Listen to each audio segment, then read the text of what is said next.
¿Acaso los pueblos antiguos poseían realmente conocimientos que nosotros no poseemos? Conocimiento del tiempo mismo o encuentros con seres extraterrestres. En todo el mundo, arqueólogos están descubriendo artefactos que simplemente no pertenecen a la época a la que datan. Un reloj enterrado siglos antes de que existieran los relojes. Una lente de cristal de una época en la que la óptica ni siquiera se había inventado. Bombillas talladas en las paredes de los templos egipcios. Según la datación por carbono y la evidencia geológica, estos objetos son miles, incluso millones de años anteriores a las tecnologías a las que se asemejan. Si estos hallazgos son precisos, entonces el conocimiento, o quizás incluso los objetos, podrían haberse transmitido de alguna manera a través del tiempo. En 2012, durante una excavación en una tumba de 400 años de antigüedad cerca de Shaanxi, China, unos arqueólogos desenterraban cuidadosamente un ataúd sellado de la dinastía Ming. Todo parecía perfectamente normal,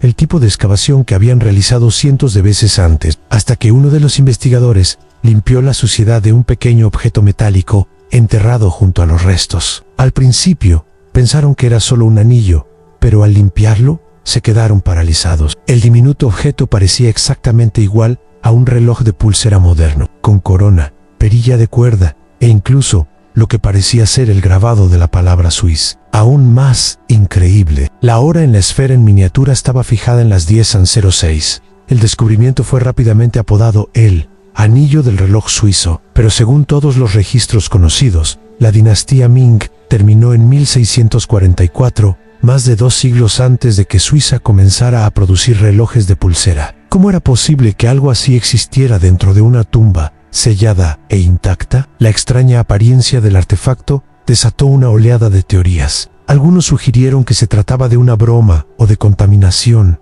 tal vez de un anillo moderno que se había deslizado en la tierra durante trabajos anteriores. La tumba había sido sellada a fondo, sin señales de alteración reciente ni herramientas modernas cerca. El reloj en sí presentaba signos de antigüedad, con corrosión acorde con las condiciones de un entierro centenario. Los arqueólogos convencionales lo consideraron una coincidencia, afirmando que probablemente se trataba de un anillo decorativo mal identificado, que, casualmente, se parecía a un reloj. Pero para muchos de los que vieron las fotografías, el parecido era imposible de ignorar. La diminuta esfera, las manecillas diminutas, la palabra Swiss, si era simplemente un anillo, era la pieza de diseño moderno más perfectamente accidental jamás creada siglos antes de su tiempo. En 1885, cerca de la ciudad austriaca de Wolfsegg, un minero partió un bloque de lignito que había estado enterrado durante millones de años. Dentro de ese sólido trozo de carbón antiguo, había algo que lo dejó paralizado. Un pequeño objeto metálico perfectamente formado. Era angular, simétrico y claramente moldeado por la mano del hombre. Sin embargo, el carbón en el que se encontraba databa de hace 60 millones de años. Cuando los científicos lo examinaron, lo llamaron el cubo de Salzburgo o el hierro de Wolfsegg, y de inmediato se dieron cuenta de que estaban ante algo que no pertenecía a ese lugar. El objeto era casi cuadrado, del tamaño de un puño, con bordes afilados y una profunda ranura en el centro, que parecía más una pieza de maquinaria que un mineral natural. La primera prueba demostró que estaba hecho de hierro casi puro, sin níquel ni impurezas, demasiado refinado para cualquier herramienta conocida del mundo antiguo. Y ahí empezó el misterio. Si el carbón realmente tenía decenas de millones de años, ¿cómo podría estar sellado en su interior algo artificial? Algunos científicos sugirieron que se trataba de un meteorito, pero su forma era demasiado precisa y mecánica. Otros afirmaban que simplemente había caído en una grieta del carbón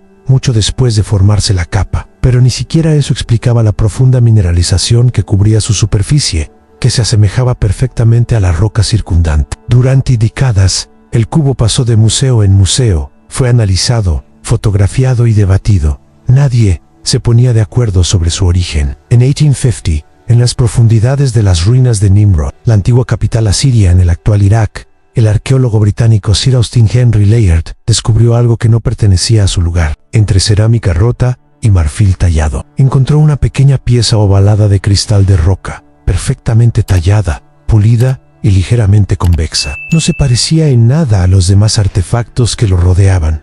No era una joya ni un objeto decorativo. Al atravesarlo, la luz magnificaba los objetos que había detrás, como una lente. Ese descubrimiento se conocería posteriormente como la lente de Nimrod, o a veces la lente de cristal de Londres, porque hoy se encuentra en el Museo Británico y ha seguido intrigando a los científicos desde entonces. La lente tiene más de 3000 años de antigüedad, datando de alrededor del año 750 a.C., durante el reinado del rey Sargon II, una época en la que, según la historia convencional, la tecnología óptica simplemente no existía. Sin embargo, este pequeño trozo de cristal fue moldeado con tal precisión que fácilmente podría servir como parte de un telescopio, una lupa o incluso la lente de una cámara primitiva. Los investigadores que lo estudiaron encontraron finas marcas de pulido en su superficie, del tipo que requeriría un pulido controlado y repetitivo con abrasivos, algo que no debería haber sido posible con herramientas de esa época. Algunos afirman que pudo haber sido utilizado por artesanos asirios para crear sus increíblemente detalladas tallas, lo que les permitía trabajar con precisión microscópica. Otros van más allá, sugiriendo que podría haber formado parte de un instrumento óptico primitivo, prueba de que los antiguos comprendían la luz y las lentes mucho antes que Galileo o Newton. Los estudiosos convencionales argumentan que probablemente se trataba simplemente de un objeto decorativo, o tal vez de una simple lupa para grabar. Pero incluso esa explicación admite algo asombroso, que más de 2500 años antes de la invención de la lente moderna, alguien, en algún lugar, ya sabía cómo fabricar una. En las profundidades del templo de Hathor, en Dendra, Egipto, se encuentra una pequeña cámara oculta cubierta de tallas que han intrigado a los expertos durante años. En las paredes se ven escenas que muestran a personas de pie junto a enormes objetos con forma de bulbo, cada uno conectado por lo que parece un cable a un dispositivo con forma de caja. Dentro de estas formas se pueden ver líneas curvas, casi como filamentos brillantes dentro de un tubo de vidrio. Para la mayoría de los arqueólogos, estas tallas no son más que símbolos, historias de creación, energía y dioses. Pero para los ingenieros y los ojos modernos,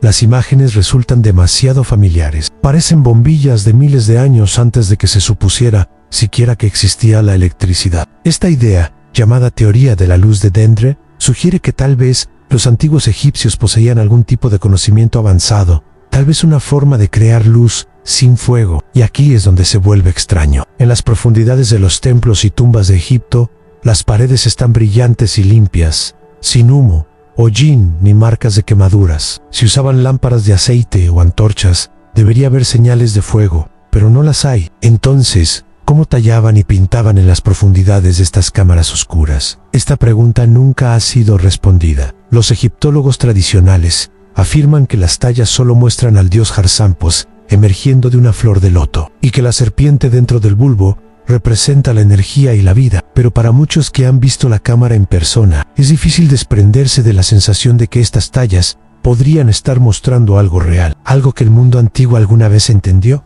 y luego perdió por completo. En el árido desierto de Nevada, oculta entre los acantilados y la arena, se encuentra una cueva que cambió la forma en que la gente veía las leyendas antiguas. Se llama Cueva Lovelock, y para la tribu local, Paiute, siempre ha sido un lugar rodeado de historias oscuras, historias sobre una raza de gigantes que antaño habitaron la zona. Según su leyenda, estos gigantes eran más altos que los hombres comunes, con cabello claro y una fuerza descomunal. Eran temidos porque cazaban a los Paiute e incluso se los comían. Durante generaciones, esto se contó como un mito. Pero a principios del siglo XX, cuando los mineros entraron en la cueva en busca de guano de murciélago para usarlo como fertilizante, encontraron algo inesperado en artefactos antiguos enterrados en las profundidades: cestas, herramientas, huesos y algo más en esqueletos humanos mucho más grandes de lo normal. Algunos informes indicaban que los huesos medían entre 2 y 2,5 metros de altura. Un cráneo era tan grande que cabía una mandíbula humana normal. Los mineros quedaron impactados y pronto llamaron a los arqueólogos para que investigaran. Las excavaciones descubrieron más de 10,000 artefactos, incluyendo señuelos para patos, esteras tejidas y armas únicas en su tipo entre las tribus conocidas. Se estudiaron los huesos,